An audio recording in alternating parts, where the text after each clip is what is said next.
tem algum dinheiro guardado? Não. Você está casado há quantos anos? 22. Você tem quantos filhos? 3. Você mora de aluguel? Moro. Não, eu moro na casa da minha sogra. O cara está 22 anos, 3 filhos, não tem dinheiro guardado, e vem falar para mim que o consórcio demora? Pô. Tem que comer alfafa, né? Aí eu dou play no vídeo do Clóvis de Batom. Tem clientes que eles querem impossível. Cara, eu não vou fazer. Eu sou um analista de consórcio, um consultor, cada um falando de um jeito, gestor, enfim. Tem que saber o seu limite. Você tem que saber o seu limite. Então, a primeira pergunta que eu sempre falo, já falo para alguns aqui, para muitos meses, o que não vai atrapalhar o seu fluxo do mês?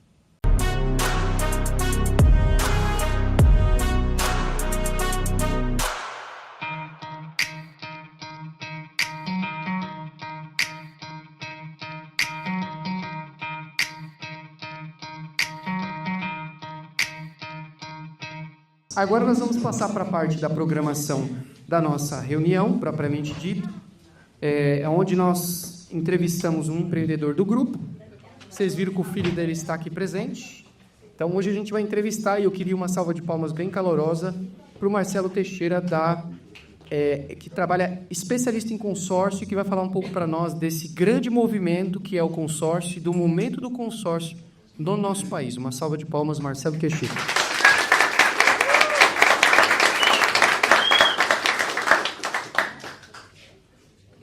Fica à vontade aí, querido. Só esqueci da minha garrafa d'água. Por gentileza. Eu tô errado. Pode ser o galão. Muito bem, então prestem atenção aí na entrevista, porque além dele contar um pouco da história dele, ele também vai falar um pouco vai dar uma prévia aqui do que vai rolar no Café com Ideias, sem spoilers, né? Mas nós vamos dar algumas prévias aqui do que vai rolar no Café com Ideias. O Marcelo, acho que é importante. Eu tenho o hábito de sempre honrar as pessoas que estão no meu meio aí, que facilitam de alguma maneira com que a gente realize coisas extraordinárias, né? Só para vocês terem uma ideia, faz 4 anos que a gente está pleiteando fazer um Café com Ideias para falar de investimento. Então, não é de agora. Quando o Marcelo entrou no grupo, eu pensei, puxa, existe uma janela de oportunidades. E o Marcelo gentilmente já começou a acionar o André Marini, o Anderson Marini da Demicon, e falou, vamos estreitar e vamos organizar. E aí, logo no mês seguinte, a gente conseguiu estreitar a parceria aí para poder trazer esses caras que são feras aí do mercado de comércio, leilão e alavancagem patrimonial, para trazer um evento muito interessante aí para a cidade. Então, obrigado pela ponte inicialmente e obrigado por fazer parte da nossa comunidade aí. É gratificante. A gente tem bastante... Tá ligado? Oi, por isso. Agradeço aí. Estou fazendo vários amigos, companheiros e pessoas aí que agregam muito conhecimento, principalmente, né? Eu estou voltando a Botucatu. Foi 56 anos, podemos dizer assim. Eu tenho 56 anos. Eu até pedi para a Adri, não sei se tem o slide. Dá passando? Não tenho, aqui você hoje deu a ordem. Então, pronto. Bom, só para contextualizar tudo, né? Como? Aqui é a família do Biso, da Bisa. Então, aqui estão eles. Não lembro que data que eles vieram, da Europa para cá. E constituíram uma família com 16 filhos. Aqui tem 14 nessa foto, 15, né? Um na barriga da minha bisa e o outro veio depois. Vocês veem que os caras começam cedo e não tinha televisão naquela época, né? Pode passar. Aqui são algumas imagens de Botucatu antiga que eu resgatei do álbum da família. Eu já vi essa igreja, não sei, aqui para o lado do centro, mas essas duas fotos, essa foto aqui, minha avó tinha um hotel aqui em Botucatu. A minha bisavó teve um hotel. Então, esse era o fundo do hotel lá deles. Aqui deveria ter sido uma parada, que deve ser ali na frente da prefeitura, né? Tá?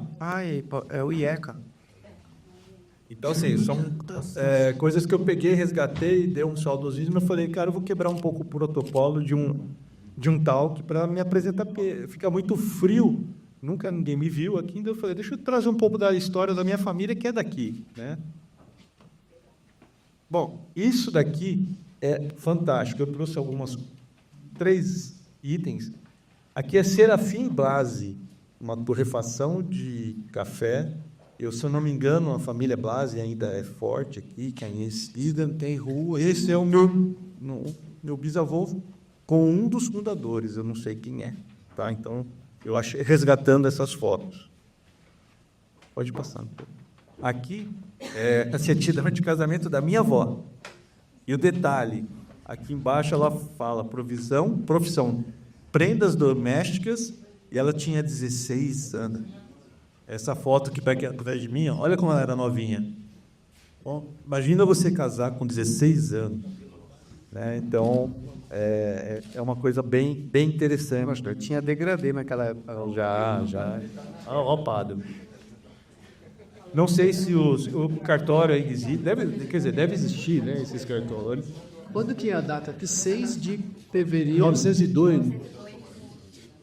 Acho que é isso. Não, 1902, é. Mas o casamento acho que foi em 1915. Casamento 1915. Isso. Tá. Pode passar, por exemplo. Aí do início veio a dona Olga. Eu honro muito. Enfim, Nenezinha. Aqui ela já gostava de carro antigo e já contou para mim essa paixão. Aqui é ela, desfilando na Manto de Barros, né, que o João falou para mim.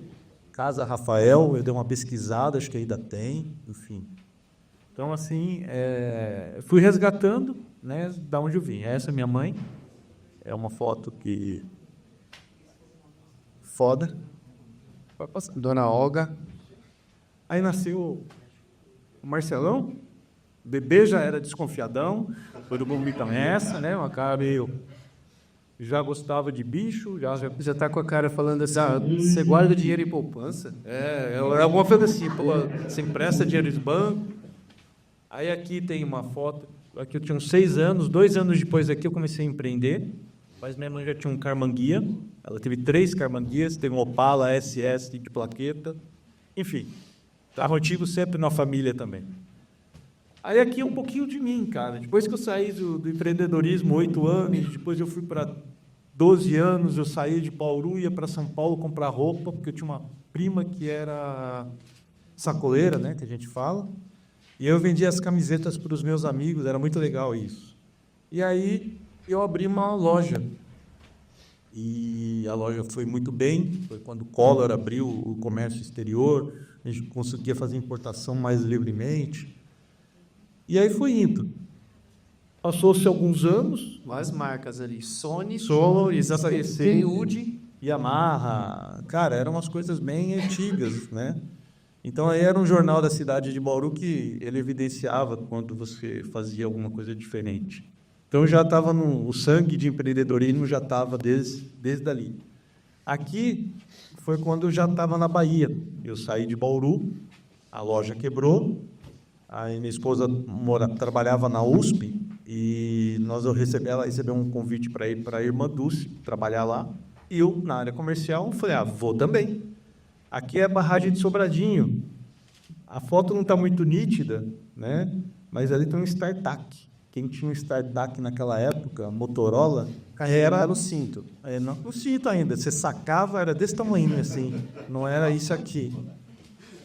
Aqui foi quando eu já estava no ápice da carreira, então eu fazia muita pesquisa na Alemanha, que a empresa tinha sede em vários países da Europa, mas a Alemanha era o berço na linha de puericultura, tanto leve como pesada. Puericultura é consumo de cura de chupeta, mamadeira, esse tipo de produto. Como que chama? Puericultura. Isso. E dentro dessa empresa a gente tinha também a linha cosmética e tinha uma linha de seringas e agulhas muito finas para quem tem problema de insulina, que toma todo dia picado, toda hora. Então, ela não agride tanto o couro, né? E aqui atrás, mais recente, e nós estamos aí numa das gestões da loja Jardins, lá em São Paulo, da Demicon. Nós tínhamos uma meta ousada para o primeiro ano de 135 milhões e nós fechamos em $500 milhão. Então, foi uma surpresa muito gratificante. A própria CEO, a casa que nós estamos lá é do próprio pai dela, e os antigos gestores abandonaram a loja e ninguém apostava. E aí fomos, eu e mais 4 pessoas, então somos em 5 lá, arregaçamos a manga e pusemos ali a loja, evidenciamos para a empresa e, consequentemente, isso nos proporcionou aí um prêmio, né? Então, aquilo, tentei mudar um pouco o contexto do Pedro, né? E trazer um pouco da minha origem, né? Então, assim, o Marcelo, ele é eu falo que eu sou meio cigano, né? Então, eu já passei em várias cidades, a família saiu de Botucatu, foi para Bauru, depois eu fui para Piracicaba, depois eu voltei para Bauru, depois eu fui para Bahia, fui para São Paulo, voltei para Bauru, agora eu vou vir para Botucatu. Então, é um outro, né? Mas vamos lá. E aqui é a família, o Vitor está aí. Então, Patrícia, Giovana, que é a mais velha, a Isabela está com 20, eu, aquelas 2 estrelinhas, a gente sempre coloca nas nossas fotos de família, que são 2 filhos que nós perdemos com um aborto espontâneo. Mas eles vieram, Deus nos presenteou. Então, é uma forma de honrar esses que não conseguiram, né? Não nasceram. Então, a gente sempre põe aí porque a gente teve 5 filhos. Os 3 estão aqui, mas outros 2, eles vieram também, né? Nos foram presenteados por algum motivo. Então, é isso. Então, eu quis contextualizar aí, e eu sei que o como deu uma mudada, mas para vocês verem como o Marcelo às vezes ele é meio sisudão, às vezes eu sou muito divertido, brinco muito com o Yuri, com o Léo, com o João, Miriam, Maiara, Então, assim, esse é o meu jeitão, né? Eu sou esse cara aqui autêntico. Então, eu estou tentando ser um cara, cara que trabalha com milhões, negocia, faz isso, faz aquilo, e é meio divertido, né? É meio fora do contexto desse mercado de homens sérios, né?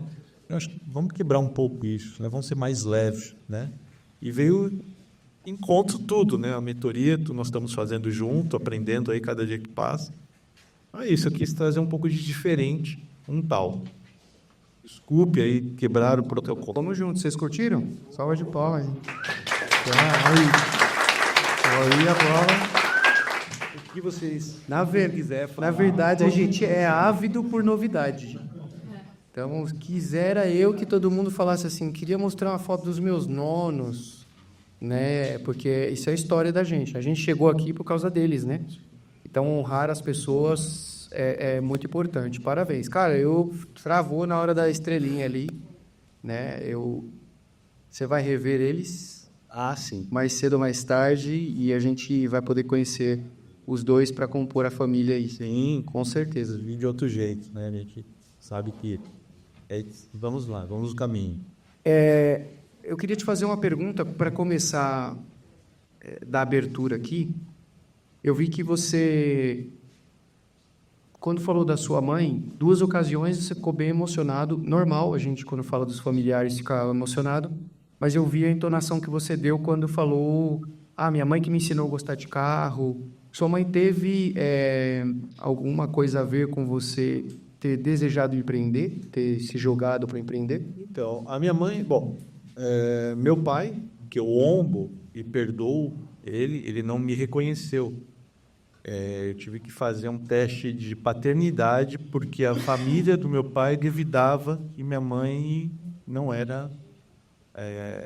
não foi uma pessoa correta e que meu pai, na época, era um playboy e, enfim, moleque. Eu fui gerado muito novo, mas minha mãe tinha responsabilidade porque sempre sobra para a mulher, né? E ela teve a hombridade, e ela foi pai e mãe né? Então, mas mesmo assim, já foi perdoado. Eu acho que a gente tenta perdoar por pior que sejam as coisas, ou não, mas acabou. Eu agradeço por ele ter me gerado junto com a minha mãe, mas quem chamou para a responsabilidade foi ela. Ela foi mãe e pai. Então, ela me criou sozinho. Então, ela teve que me formar estudo e formar as doutrinas, a hombridade, respeito, a honestidade. Então, ela me criou muito bem. E diferente, muitas vezes, esse cara vai ser mimado, né? Porque foi criado pela mãe, não vai dar certo. E aí foi. Então, talvez eu era uma família muito simples, né? Por mais que venha de todo o contexto que eu contei para vocês da história, e ela sofreu muito, né? Porque na década de 78, saindo da ditadura, mãe solteira, nossa senhora, era a pior espécie do mundo, né? Uma coisa fora da... Graças a Deus que evoluímos, né? Hoje não tem essa marca, né?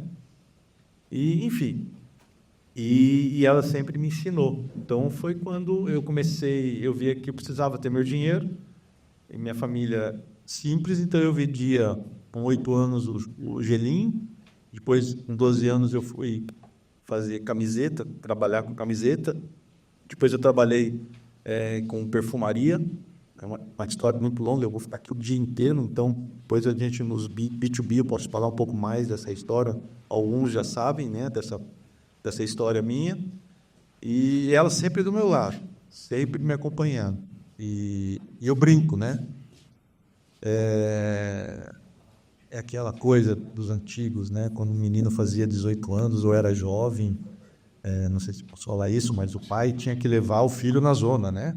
Para falar que ele era homem, né? Pois, salva. Né? Aí eu com muito orgulho eu falo, né? Brasil. Que quem me levava na zona era minha mãe, mas não para fazer o ato, e sim para vender para as garotas de programa, porque eu vendia perfume. Eu era menor de idade, eu fui emancipado com 16 anos, minha mãe pegava o carro, ela trabalhou muitos anos na Christian Grey, Avon, então ela tinha equipes, né? E aí ela um dia falou, não, vamos pegar esse público aqui, olha a visão, esse público tem dinheiro, paga à vista, e ninguém quer vender para eles, porque tem preconceito. Ela punha no carro, tinha a zona do Meretriz, lá em Bauru, eu enchi o carro de perfume, cara, voltava cheio de dinheiro. Era muito legal. E ela sempre do meu lado, me apoiando em tudo quanto era arte que eu inventava. Primeira mentora. Foi a primeira mentora. Então, a gente se emociona. Muito baita sacada. Nossa. Então, ela foi assim... naquela época não se falava empreendedorismo, né? Se falava comerciante. Então, eu sei que aos 16 anos eu fui emancipado, que para muitos... hoje é normal, mas na minha época era muito difícil, né? E foi muito legal. Então, assim, eu tento passar para os meus 3 filhos isso. O que de toda essa jornada aí que você passou até agora, sei que deve ter tido um ponto de inflexão para você ir para o consórcio, se você quiser falar. Por ser uma família muito simples, né? Eu tenho um trauma. Eu acho que grande parte da população do Brasil tem esse trauma de não ter a casa própria. Troca o mic aqui para a gente, por favor. Oi. Então, assim, tem muita gente que tem o desejo de ter a casa própria, ou tem aquela coisa ainda de algumas gerações anteriores, que quem casa quer casa, né? Um homem sem casa não é um homem, uma família, você tem que... né, o porto seguro. Então, eu sempre ouvia isso. E o trauma meu é porque a gente nunca conseguiu comprar uma casa. E quando conseguia, era financiada, e chegava um ponto que minha mãe não conseguia pagar o financiamento. Tudo que ela pagou, perdia, ainda às vezes ficava devendo, e a gente sempre estava morando de aluguel. Então, imagina, uma criança de 6, 7, 8 anos, fazia ali 1 ano de aluguel, fazia os amigos da rua, né, que naquela época a gente brincava de pique-esconde, enfim. E, de repente, sua mãe falava, nós vamos ter que mudar, porque o aluguel subiu muito, eu não tenho como parar, eu tenho que ir para um bar mais afastado. E aí eu fazia a mesma coisa, mudava, fazia outras amizades, só que Bauru tinha algumas regiões que você mudava, você tinha que mudar de escola, por conta da estrutura de local. Então, às vezes, eu tinha que mudar. Eu perdia toda a referência de amigos, apesar que isso foi bom para mim hoje. Eu conheço o Bauru inteiro, conheço muita gente, né? Então, isso é bem, bem legal. Mas, desse trauma, eu saí, quando eu quebrei, quando a Patrícia foi convidada para trabalhar na Irmandúcio, lá na Bahia, eu falei, puxa, vamos viver o pesadelo, só que agora no Estado, porque a gente não conhece ninguém, estamos sozinhos, e como que nós vamos fazer isso, né? Bom, vamos encarar e fomos. Alugamos um apartamento e ficamos lá morando. Mas comecei a entrar no mesmo modo da família. Ficava muito caro, ia para outro lugar. Falei, não quero isso. E Giovana, acho que tinha uns 8 para 9 anos, a minha situação começou a melhorar, e começou a sobrar um dinheirinho, eu inventei de cair na previdência privada, não entendia, estava no começo, ninguém também entendia, gerente de banco nenhum entendia, PGBLs, enfim. E eu coloquei um aporte e fui ponto. Passou alguns anos, nasceu a Isabela. A Isabela, falei, puxa, se para a Giovana vai ser muito bom quando ela tiver 18 anos, para a Isabela que está nascendo agora, vai ser fantástico, vai ser extraordinário. Até porque nas escolas a gente nunca aprende essa aula de investimento, ainda mais lá atrás, né? Era muito difícil. Hoje você tem cursos, tem bolsa, tem um monte de coisa ali te ensinando criptomoeda, mas na minha geração não tinha isso. E a gente caía para os bancos. E aí eu entrei nessa previdência privada, que foi privada mesmo, que foi para privada, e mudou muito hoje, evoluiu, a gente sabe disso, mas, enfim, para mim não foi bom. E aí eu trabalhava na empresa, nessa multinacional, o Anderson, que vai vir aqui, trabalhou também, ele e a mãe. E o irmão, que é o André Marini, isso há 20 e poucos anos atrás, ele era um vendedor como eu sou um vendedor hoje, né, de consórcio. E aí eu contei a minha dor para o Anderson, numa reunião que a gente teve em São Paulo, ele falou, cara, não, meu filho nasceu também, que pouca diferença, eu já fiz um consórcio para isso. Para ele, não, fiz para mim. Eu falei, mas para ele, não, me conta isso. Não, eu estou garantindo o meu futuro e vou garantir o futuro do meu filho. Não é isso que você está querendo para a Previdência? Eu falei, só que não deu certo. Ele falou, não, o consórcio vai dar. Eu falei, putz, será? Aí entrou naquela minha, né? Eu vou pôr um dinheiro, não vou receber, tenho uma dívida, né, que todo mundo fala, que é carnê, né, é um boletim, e a nossa cultura traz muito isso, né? É mais uma conta que eu tenho que pagar. Enfim, o André me convenceu, comprei meu primeiro consórcio lá atrás e fui pagando. Passou um tempo, bingo, contemplou. O que eu fiz? Peguei aquele dinheiro, comprei um imóvel comercial, porque eu não tinha condição, era um consórcio baixo, e foi ensinado dessa maneira para mim. Começa pequeno e vai aumentando. Quando você aumentar, aí você vai para o seu. Tá bom. E fui indo.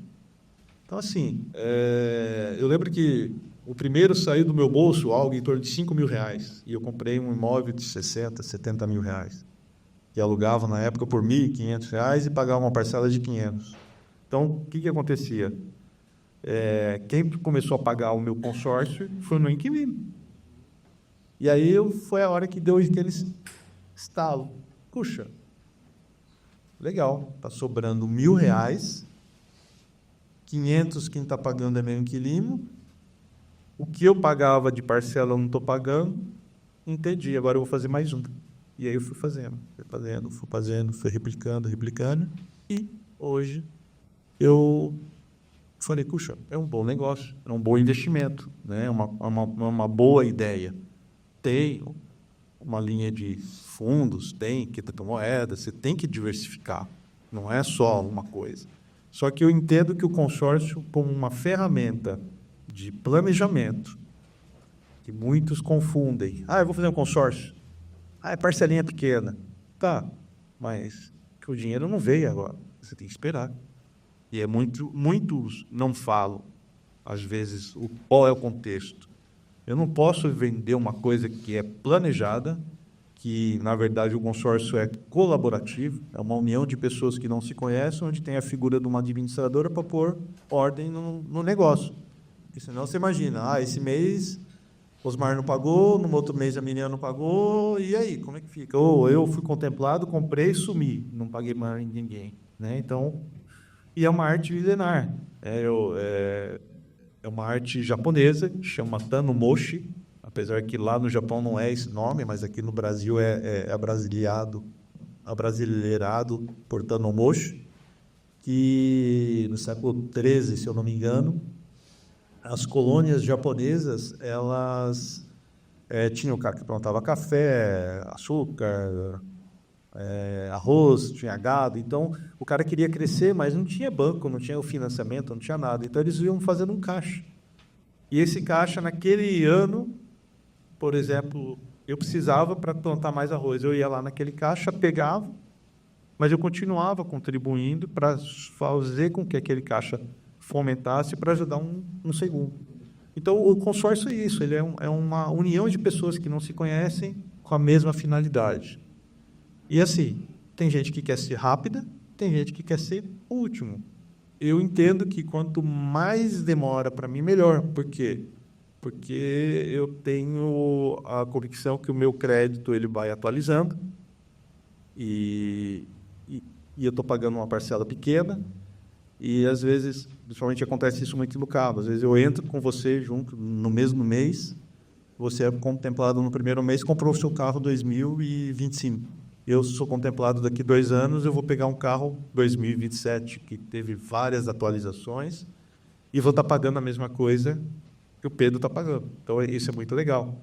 Então, o consórcio é ter paciência, saber trabalhar com ele, fazer com que ele trabalhe para você como a mesma coisa que o dinheiro. O dinheiro, a gente, às vezes, tem que colocar ele para trabalhar para nós. O consórcio é a mesma coisa, é estratégia.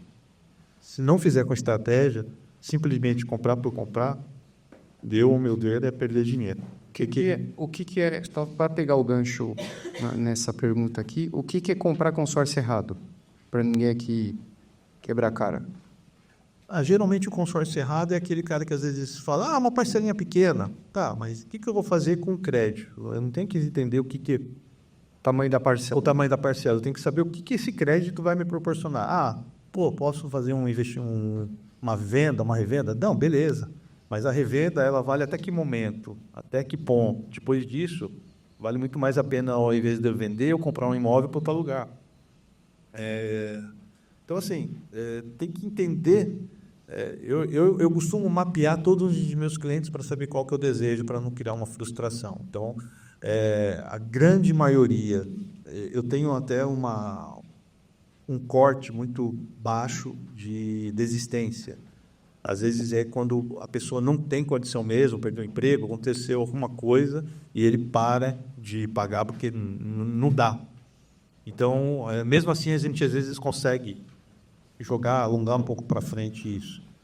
Mas e naquela promessa de que eu vou cumprir daqui 3 meses, eu vou contemplar você, que é o que mais acontece, né, hoje. E é crime, é estelionato. Então, as pessoas ainda caem nesse conto do milhari. Eu falo que é o conto do bilhete premiado, né? Hoje o consórcio prometido ou não, a promessa de contemplação é o bilhete do futuro, né? É o golpe do futuro. Como está até transmitindo aqui no YouTube, acho que a gente está fazendo uma prestação de serviço, como é que fala?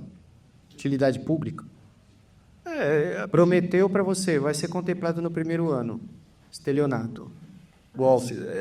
É incrível isso, né? O cara fala assim, eu vou prometer para você que daqui 3 meses. Eu falo para o cara, pede para o cara assinar. Porque quando você assina ou ele tem uma prova, quando é uma empresa correta, talvez eles até devolvam o dinheiro dessa pessoa, dependendo do caso. E o cara é expulso, né? Não mais trabalha nessa. E o porquê que esses caras fazem essas promessas? Porque, às vezes, tem corretora que paga 2 meses, 3 meses a comissão. Então, ele recebeu deles, sobe e deixa você com o pepino na mão, né? Então, isso é o grande problema. Então, assim, tem muitos bons profissionais na minha área, tem muitos, mas tem aqueles aventureiros, né? Então, a gente tem que tomar muito cuidado, tem que entender um pouco. Eu lembro que, quando eu estava no meu início, né, como vendedor de consórcio, eu fazia uma pesquisa com a concorrência, o que esses caras faziam para vender. E eu lembro que eu estava em Bauru, eu peguei um cara que falava que o cara era um dos melhores vendedores, eu falei, então eu vou me inspirar nesse cara. Cheguei pro cara, o cara falou, eu falei, pô, que legal. Aí eu perguntei para ele, quantos consórcios você tem? Ele ficou assim, porque você não tem nenhum consórcio? Você falou tão bem do consórcio, você não tem? Então, sabe, é meio como contradiz o cara. Enfim, eu acho que as pessoas têm que tomar muito cuidado, porque é uma ferramenta fantástica de democratizar crédito, na mão certa, com as pessoas certas, é espetacular. Você me permite falar do meu case, pessoal? Claro. Só para vocês terem uma ideia, como eu acho que isso aqui é uma utilidade pública, eu não tenho medo de YouTube não, cara. Não tem que falar o que tem que falar mesmo e dane-se o que o pessoal quiser pensar. Cada cabeça uma sentença. Já tinham me ofertado o consórcio várias vezes, né? Eu sempre achei que era picaretagem. Eu mudei meu conceito por causa do Marcelo. O Marcelo me explicou para que serve o consórcio. Ninguém nunca se propôs a explicar. O cara quer vender para ser consórcio. O Marcelo falou, Pedro, eu falei, me ofertaram isso aqui. O que você acha? Não sei. Te ofertaram com qual objetivo? Falei, também não sei. Sei lá, porque é uma oportunidade de negócio, a pessoa viu que talvez a pessoa investidor tem uma grana para investir. Então, consórcio você não compra assim. Eu posso te dizer, eu não posso desacreditar uma outra pessoa, um outro profissional, mas consórcio você não deve comprar dessa maneira. O consórcio você deve comprar com um objetivo. Você faria isso para quê? Falei, não sei, para uma casa, para comprar uma casa. Você quer ser contemplado? Eu falei, então isso aqui que estão ofertando para você não é para você. Para você comprar uma casa, nos moldes que você está falando, eu expliquei para ele que a ideia é o X valor da casa, tal. Ele falou, isso aqui você não vai ser contemplado nem tão cedo. Aí você vai se frustrar e você vai falar que consórcio não vale a pena, porque estão te ofertando um produto porque não perguntaram para você qual é o teu objetivo com o consórcio. Aí eu falei, opa, agora aqui eu já me senti seguro. Falei, então, peraí, esse consórcio aqui é para quem? Esse aqui que estão me ofertando é para quem? Isso é para a pessoa, cara, que quer fazer para investimento futuro, não tem previsão nenhuma de ser sorteado, que tá, estou fazendo como uma poupança aí, estou pagando, tal. Isso aí é para você, seu caso específico, o ideal é esses tipos de grupo aqui. Ele me mostrou alguns grupos. Ele falou, vou te explicar porque é o ideal. Não é porque a parcela é alta, é porque a chance de contemplação já aumentou em 26 vezes aqui. Que aqui tem 26 sorteios por mês, porque tem sorteio assim, tem sorteio assado. Não são 26 sorteios, é um sorteio só, né? Tem grupos que tem um sorteio, tem grupos que já chegam a ter 2, 3, né? E depende da regra do grupo, cada empresa tem.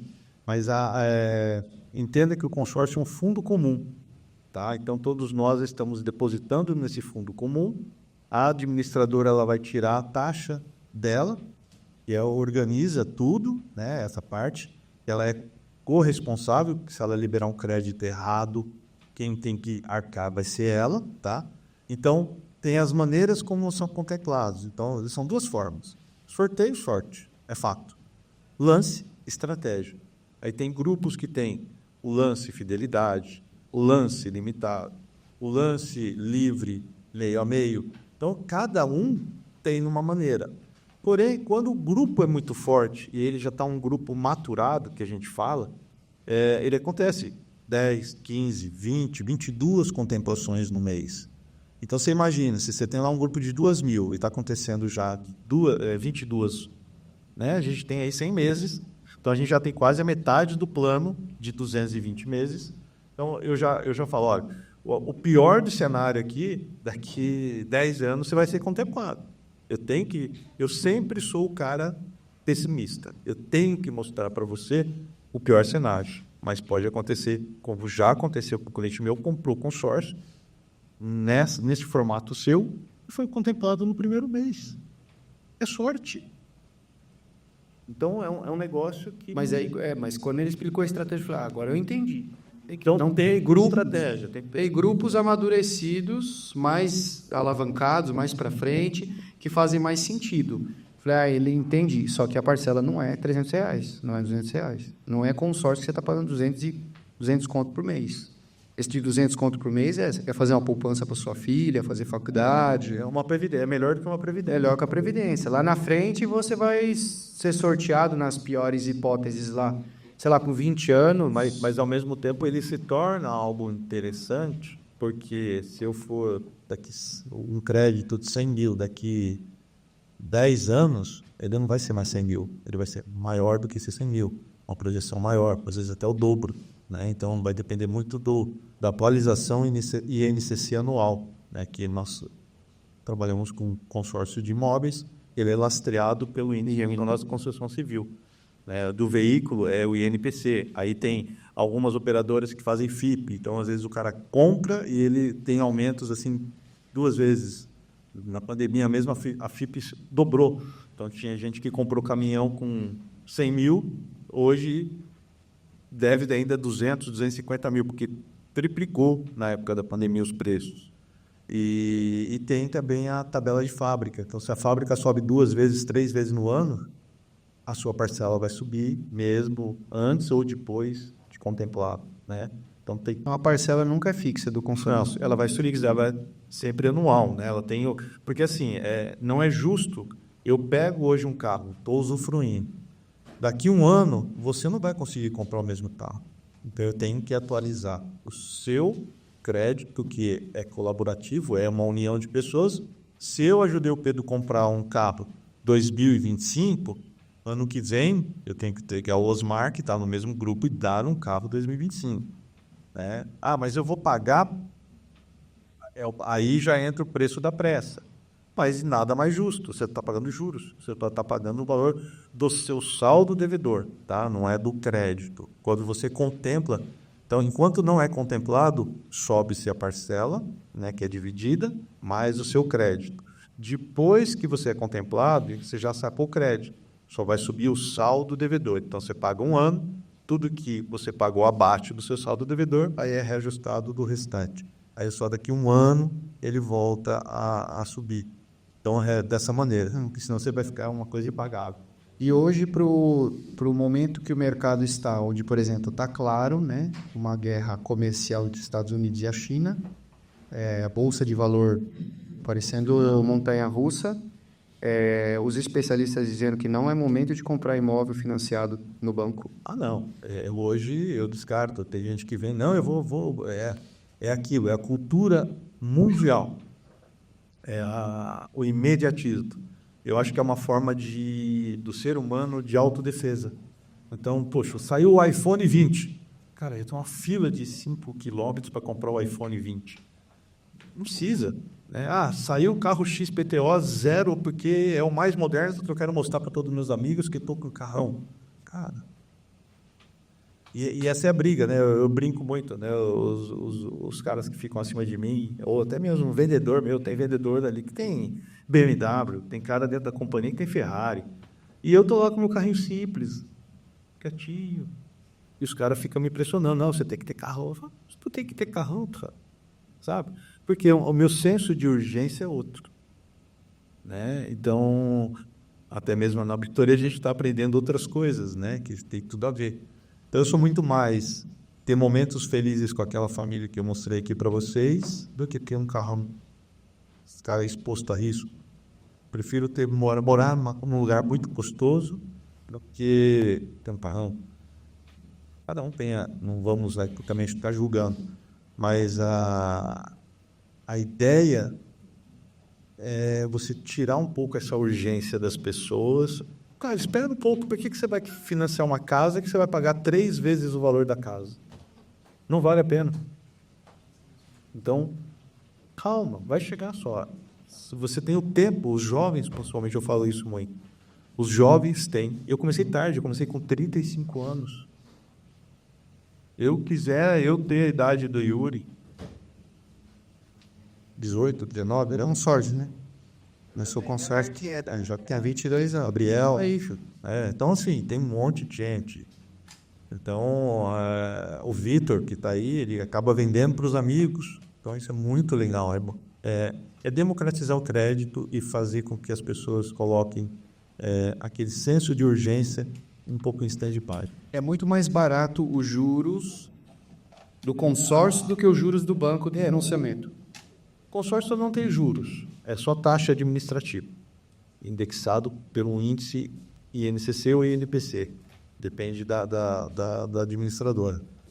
Juros compostos, ele é implacável, que é o do banco, Então, juros sobre juros, sobre juros, sobre juros. Eu falo hoje que você vai financiar, você vê lá, não, é taxa saque, estou pagando 10 mil, mas a última vai ser 2 mil.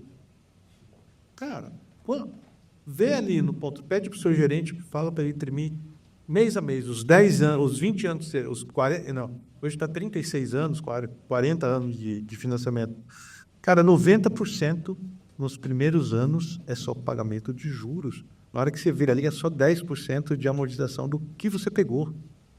Então, eu peguei esses dias, cara, eu não lembro o valor, mas a parcela era 5 mil e pouco, acho que era 4.500 era juros e 500 era amortização. Era uma coisa absurda. Então, assim, cara, o consórcio sai mais barato? Sai. Não tem juro? Não. Qual que é a média de... Vai depender muito do spread ali, do tempo que você vai contemplar. Mas hoje, se você tiver uma coisa 36% mais barato do que um financiamento... em média, uns 30%. Daí para um pouco mais. Né? Tem casos que chega a 50% mais barato. Né? Então, vale muito a pena, com certeza. E fora a velocidade. Né? Então, você tem coisas aí que a gente vai falar no Café com Ideias, né? Que você, contemplado, você tem maneiras ali de você sacar esse dinheiro, fazer assim, e coisas que no banco nunca, por mais que você aplique numa bolsa e ganhe uma alta rentabilidade, você vai ter. Né? Então, é uma coisa absurda de chegar a dobrar isso dependendo do caso. A gente sempre tem os fatores externos, mas no leilão você dobra isso a cada 6, 8 meses, dependendo se conseguir vender o imóvel. Então, vai embora. Leilão, você economiza 60%. Se você compra o de leilão com consórcio, putz... E o leilão, quem que está no leilão? É os caras que estão sem pressa. Por quê? Porque eles estão aproveitando aqueles caras que tiveram pressa e não estão aguentando pagar a parcela do financiamento. O banco foi lá e tomou. Ele é implacável. Hoje, eles fazem uma retomada do imóvel, o banco tira a posse em 90 dias. É muito rápido. Antes não, ia enrolando, não sei o que não. Hoje, já com as novas leis que vêm, os caras são notificados em 15 dias. É uma coisa absurda. Eu vou segurar várias perguntas, porque eu acho que tem uma linha proposital, não é de perguntas que a gente vai ter no Café com Ideias, que se a gente for responder uma agora, vai abrir um lastro de várias outras perguntas, a gente não sai daqui hoje. Eu sei que todo mundo quer. Será que eu devo comprar? Será que eu não devo? Será que eu devo fazer isso? Então, como eu sei que existem, né, eu estou me coçando para fazer pergunta aqui, mas por conta do horário também a gente não consegue.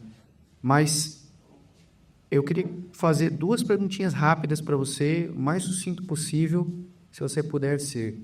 Na sua jornada, qual foi o ponto de maior dificuldade para você até hoje empreendendo com consórcio?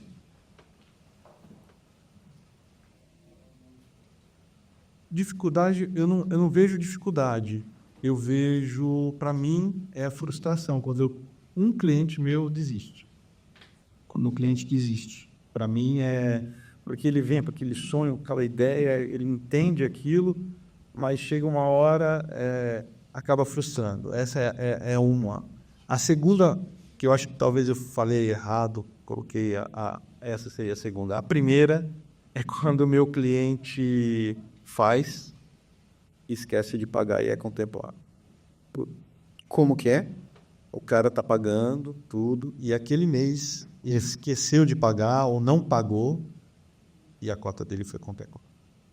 Ah, se ele não pagou do mês, ele foi contemplado e perdeu. Ele não concorre ao sorteio. E aí, geralmente, às vezes, o sorteio da Demicon, né? É raro, mas acontece sempre. Sempre. Isso é comum. A gente faz quarta-feira, que tem a Loteria Federal, e sábado. Eu lembro que desse cliente foi do sábado da Loteria Federal e eu liguei para ele, todo animado, amigo, pessoal meu. E aí, seu picareta, você não pagou mesmo? Pô, sacanagem, era um cara que nunca imaginei. Putz, ele aí me frustrou, ele falou, cara, você acredita que eu esqueci? Eu falei, você tá brincando? Ele falou, por quê? Eu falei, cara, eu tava te ligando, brincando com você, e você agora inverteu a pegadinha, cara. Ele falou, por quê? Foi porque você foi contemplado. Mas você tá brincando. Não, dá para pagar? Não dá para pagar. Aí faz a figurinha. Então, eu não vejo dificuldade, né, da sua pergunta. Para mim, são essas duas grandes frustrações. A primeira, quando o cara faz e não esquece de pagar e é contemplado. E o outro é quando o cara desiste. Então eu vejo que a sua maior dificuldade é ver a frustração da pessoa, a pessoa desistindo de um sonho. E se você fosse deixar uma dica para a galera, porque o seu trabalho pura e simplesmente é consultivo e comercial, certo? Se eu fosse deixar uma dica cabulosa, assim, comercial, porque todo mundo aqui precisa vender. E a gente precisa, com o mercado volátil do jeito que é, a gente precisa trocar as estratégias sempre, né?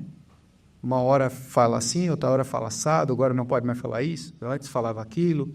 Que dica que você daria de vendas para as pessoas? Cara, eu acho que assim, cara, tem que ter um momento da pessoa. A coisa imposta, ninguém gosta, né? A gente, mesmo quando a gente era moleque, a mãe...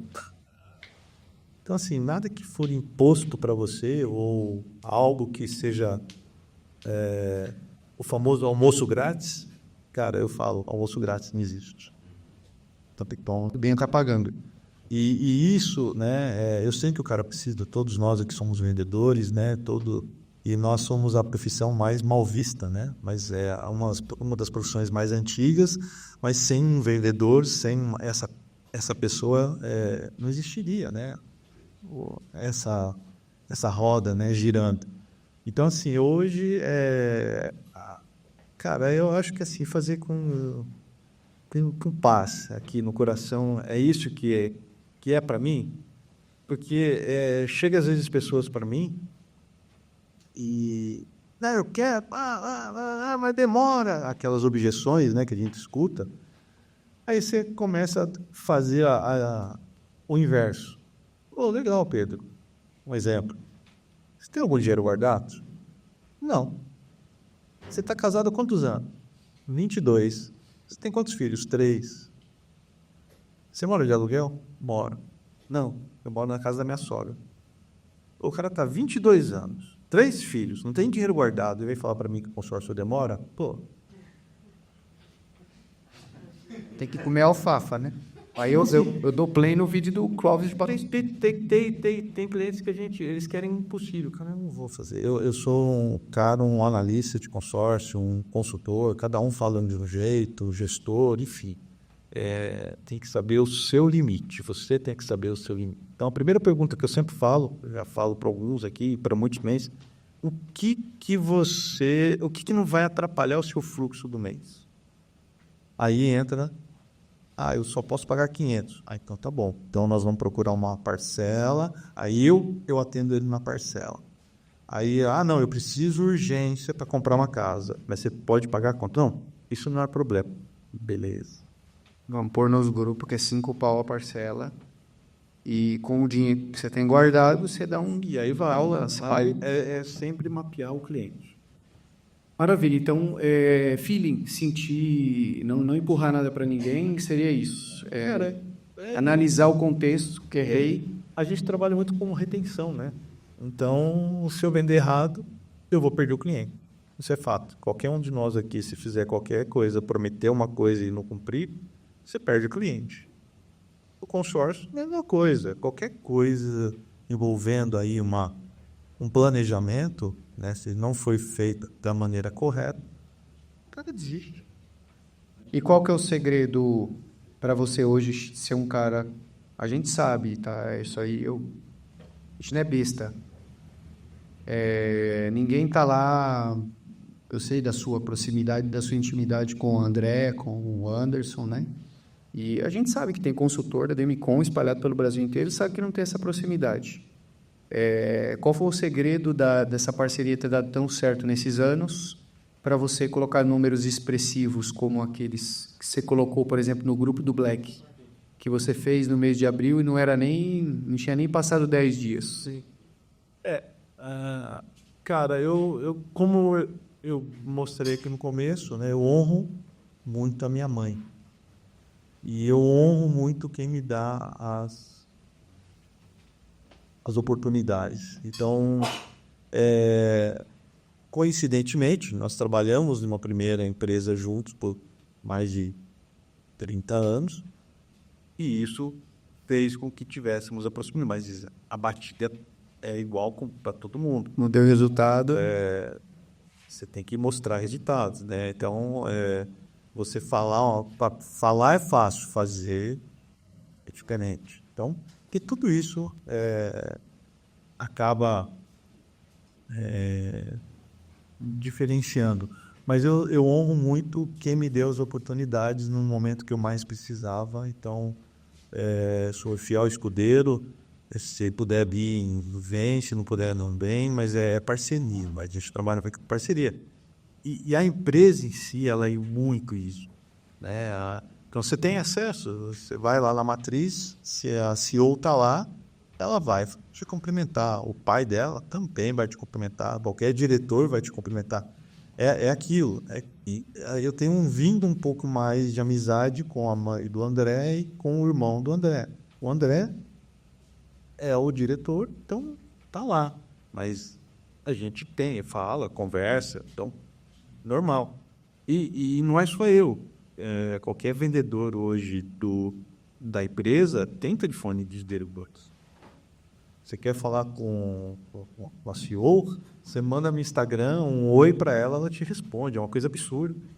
Então, todos os setores da empresa é muito, muito, muito interessante. Então, eu não vejo ser diferenciado isso. Eu só tenho amizade e tenho a honra por eles terem me dado a oportunidade. Só isso. Maravilha. Se você fosse deixar uma mensagem final agora para todo mundo que está assistindo aqui e todo mundo que vai ver no YouTube, porque eu acho que você vai compartilhar com outras pessoas, para a vida, mensagem para a vida. Cara, eu acho que Deus, acima de tudo, a família, a gente, né? Nós mesmos, trabalho, os amigos, né? Mas uma coisa que eu estou aprendendo muito vida, a liberdade e tempo. Eu acho que isso está sendo ensinado com uma grande maestria. Então, eu mudei muito a minha visão de vida, de pessoa. E, cara, a chave muda. E por pior que você está lá embaixo, acredita, eu já passei... não passei fome, mas eu passei dificuldade. Então, assim, não desanimar, cara. Não desanima. E o importante é ser feliz. Isso é o principal, tá? Não tem muita mensagem aí, Chico. Fala bastante, mas é isso. É aqui, ó. Ser você. Ser sincero com você mesmo. Ter essa essência. O homem lá em cima. Deus. Maravilha. Salva de palmas. Nação Teixeira.